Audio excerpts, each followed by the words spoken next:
First reading, a reading from the prophet Micah, chapter 6, verses 1 to 4 and 6 to 8. Now listen to what Yahweh says. Stand up, state your case to the mountains, and let the hills hear what you have to say. Listen, mountains, to the case as Yahweh puts it. Give ear, you foundations of the earth. For Yahweh has a case against his people, and he will argue it with Israel. My people, what have I done to you? How have I made tired of me? Answer me. For I brought you up from Egypt.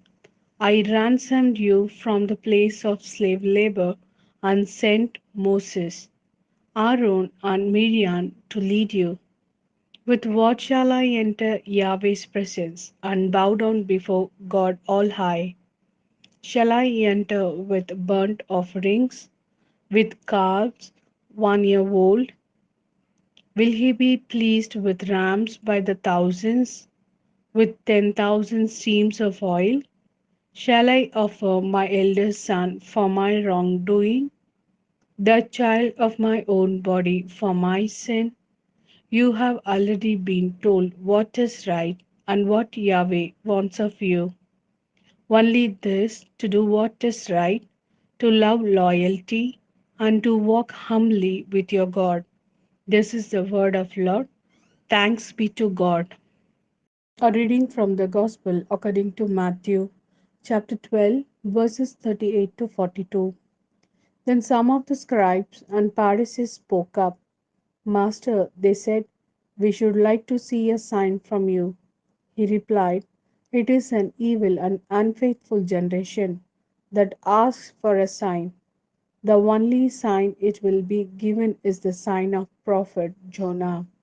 For as Jonah remained in the belly of the sea monster for 3 days and 3 nights, so will the Son of Man be in the heart of the earth for 3 days and 3 nights. On Judgment Day, the men of Nineveh will appear against this generation, and they will be its condemnation.